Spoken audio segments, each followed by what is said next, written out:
At the outset I say, there will be no boner jokes allowed. Hello, my baby! Hello, my honey! Hello, my ragtime gal! Suddenly you kissed my wife! Baby, my heart's on fire! The War for Cybertron Kingdom line may feature the Beast Wars characters, but that isn't to say there aren't a few new figures in the mix. Among those is Kingdom Deluxe Paleotrex, which is just Hasbro's lazy amalgamation of the words paleo with T-Rex. Ugh. As this seems to be a totally new figure, there is no Generation 1 backstory to rehash. But this is a Weaponizer style figure, designed to be split apart into many pieces which can be used to accessorize other figures in the War for Cybertron trilogy, whether it be Siege, Earthrise, or Kingdom. For Kingdom, they have rechristened it with the Fossil naming convention. The Kingdom boxes have smaller windows so you can only see part of the figure, a trick no doubt to fool people into thinking that the box must have something larger inside it. But even looking inside, you can see that the back is false, so that half the box is empty. The line maintains its prehistoric volcanic lava theme with character art on the front. Kingdom splash page on the side. Both modes pictured on the back, along with some hints as to how he can be configured with his fossil technology. Pause for a moment to check out the slanty side panel art, then let us open the box and see what a fossil he really is. And this is Paleo T-Rex out of box. He comes with an instruction booklet which has no stats for the character whatsoever. But it also includes this special foil peel and reveal trading card. Once you peel off the front, you can use it as a sticker and stick it on anything you want. And underneath it reveals an alternative destiny for the character on the card, all of which can be looked up online if you want to. I got tired of translating Cybertronian back during Siege, so I'm not going to jump through Hasbro's hoops. Let others do the dirty work. The T-Rex mode is the foundation on which all the other modes have been laid, and this is how he looks as a T-Rex skeleton. I admit there's something about dinosaur bones that appeals to the kid in all of us. What young fellow hasn't been captivated at some point by these extinct beasts and their skeletal remains? The teeth, the claws, and the skulls have a certain timeless appeal. That said, this figure's T-Rex mode certainly does not have the lean, sharp appearance as depicted on the box.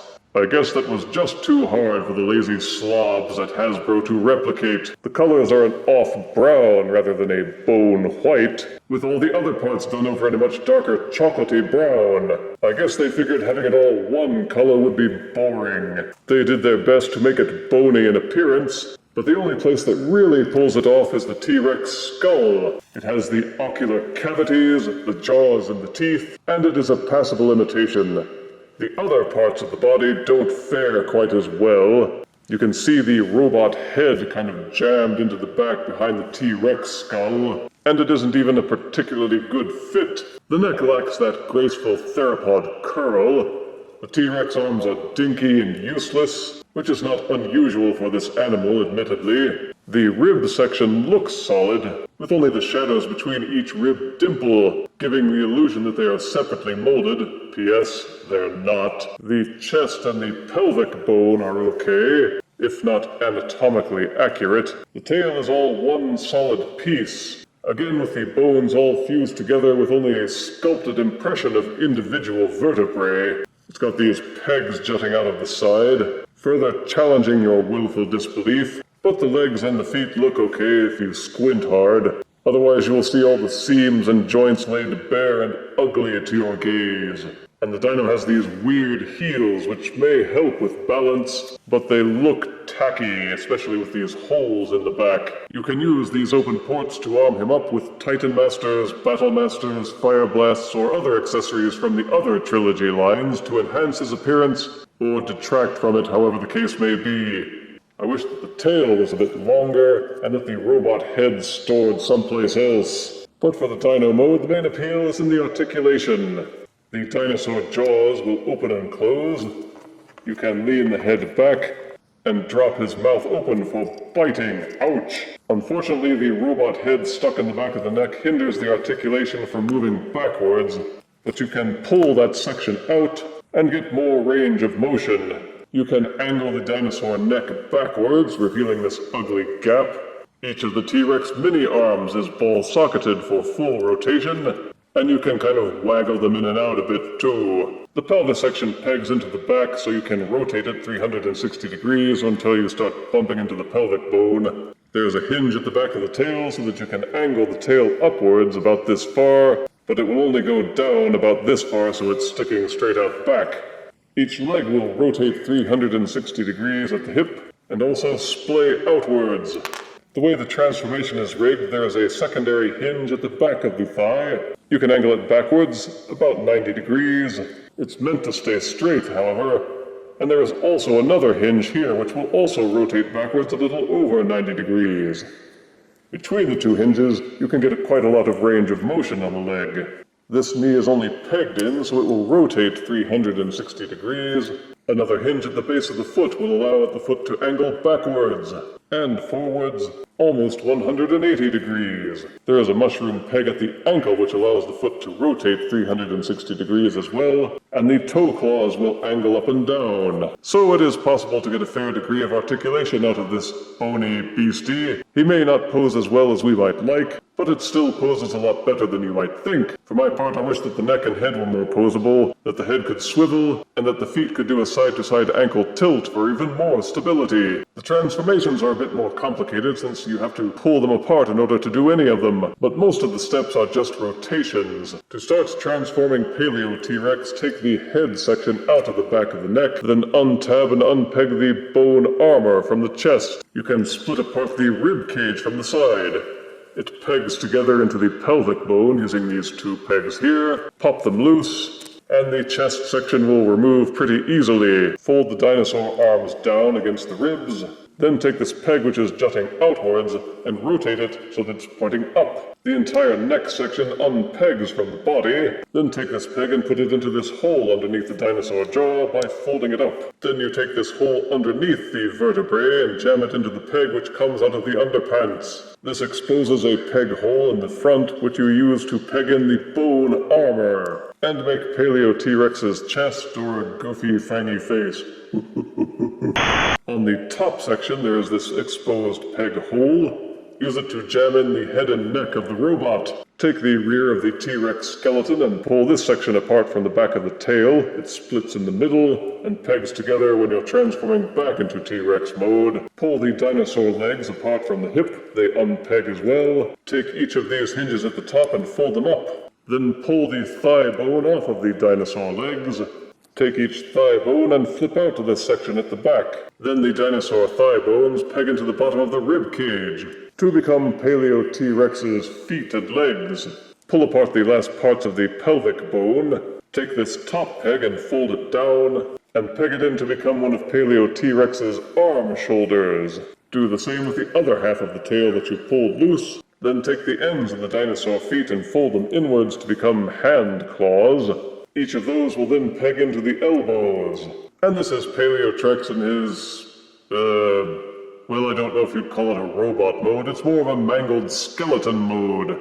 First impressions are that with a bit more work it could have looked cooler, but it suffers from some conceptual flaws, mostly in the form of these bulbous, thick thighs, which even though they are made of bones, are still somehow puffier than a pair of MC Hammer pants. He's got these long, lanky arms, with clawed hands made out of the T-Rex feet, and I don't object to that. However, the legs are short and stubby by comparison, and he's got these dinky, tiny feet. The articulation lets you angle the legs and feet so that you can usually get a stable pose, but I wish they could have siphoned off some of the size from Warpath's bozo feet and given it to Paleotrex. And there's something about the shape and the expression of the head that just doesn't do it for me. Fortunately, they added a backflip visor so you can open the face to reveal another face. And then decide for yourself which one you find the least objectionable. The darker browns are a bit less prominent in this mode, letting the bone colors come through a bit more. The dino pelvic bone has migrated to the shoulder, giving him a more asymmetrical look. if you can accept how out of place it seems. The Dyno mini arms are just kind of hanging off of the ribs here, but they're small enough that you can pretend not to notice them. You can plug the spare tail vertebrae into either thumb, and there are pegs and ports here and there for plugging in other accessories from the Siege or Earthrise lines. Looking at him from behind, you can see the T-Rex head just kind of hanging off of his back. But Grimlock does it too, so I guess it's okay. He's all solid hard plastic, but he's all thin bone, so he darn well should be solid. He doesn't rattle, and since he is not a robot, it doesn't matter that any of the paint has been consistently applied or not. The dirty browns which are brushed over the bone colors don't seem wrong as a result, merely the result of ancient weathering. The head will rotate in its socket 360 degrees, and it is also hinged to waggle back and forth a bit. Each shoulder is pegged in and will fully rotate, and has these hinges at the side so that they can angle out the arms, though there is a risk of all of these joints popping out from their pegs, so be careful while you rotate them. This arm has another rotational joint at the mid-elbow, and will also rotate again 360 degrees at this joint. Each elbow will rotate forwards and backwards until it bumps into something, and there is yet another rotational joint at the end of the wrist. The wrists will rotate backwards and forwards, and the hand claws will open and close. Same with the other arm, although this pelvic bone kind of gets in the way for some of the rotation, but he will rotate freely at the waist, and there is a rotation and a hinge joint at each thigh. So each leg will rotate fully backwards and forwards, as well as splaying in and out. Each shin will rotate 360 degrees since it's only pegged into the knee, and each knee will angle backwards over 90 degrees. There is an upper thigh rotation, and a hinged joint just below the knee which will allow the legs to angle inwards. This is the only way that the feet have the tilt pivot, which can give him a kind of bow-legged appearance, but it will also rotate the other direction. Ooh, look out! The feet do not rotate forwards, but the heel spurs will tilt in and out as part of the transformation, so you can actually get a high range of motion and posing out of Paleotrex. Just make use of those universal peg joints, and you can swivel him around with all kinds of wackiness. But wait, there's more!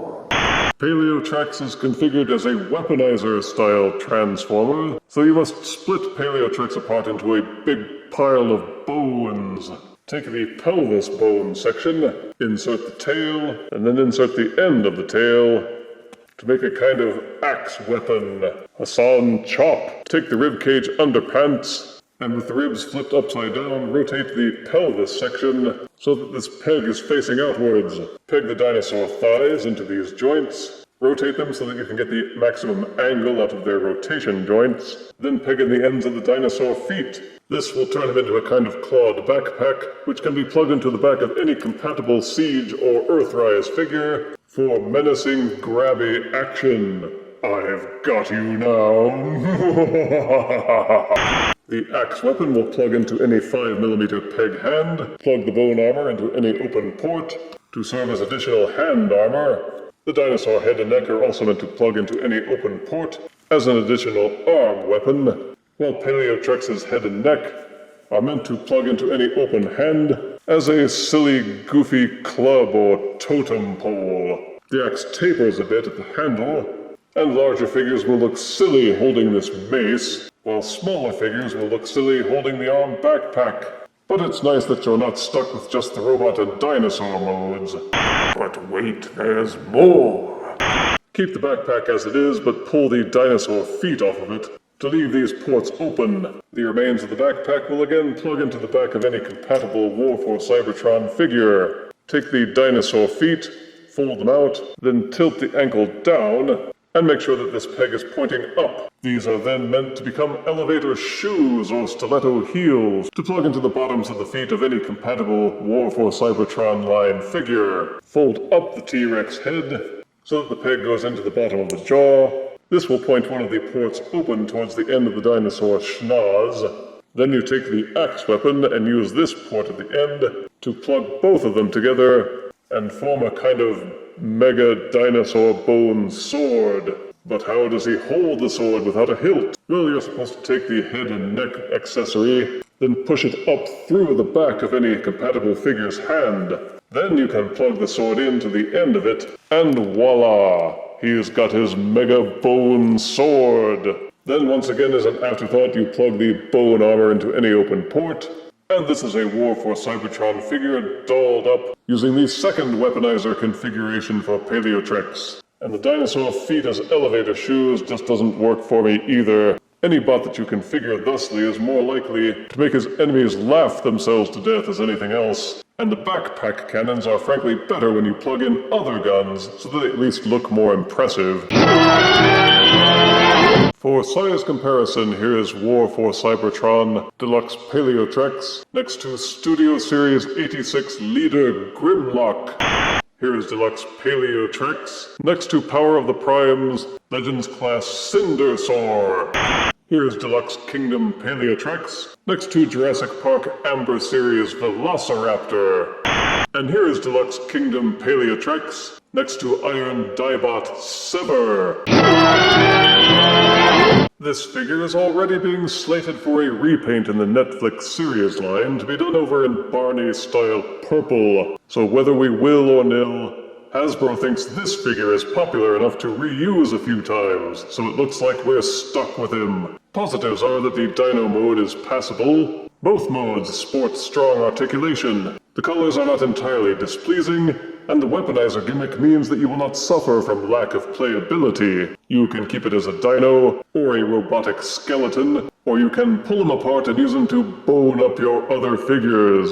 With bones. There is some limited Battlemaster compatibility. Negatives are that the robot mode looks a little goofy with his baggy pants and gormless face. There is very little actual transformation, it's mostly all parts forming. Some of the joints feel like they will probably loosen up over time and make the figure floppy. The dinosaur mode suffers because the dinosaur neck cannot angle forwards, nor can the dinosaur head rotate left or right. I've wound up removing the robot head and neck and setting it aside just because there's no place to put it that looks good. And the Weaponizer configurations are hit or miss in terms of whether or not you'd actually use them. But I can't deny that he's fun to fiddle around with, and I'm already wondering if I might get 2 of them and make a really spindly but awesome Duocon combiner. I give War for Cybertron Kingdom Paleotrex 7 out of 10 deaths, with surprisingly few bones of contention. If you refuse me, honey, you lose me, then you'll be left alone, oh baby, tell them all, and tell me I'm your own.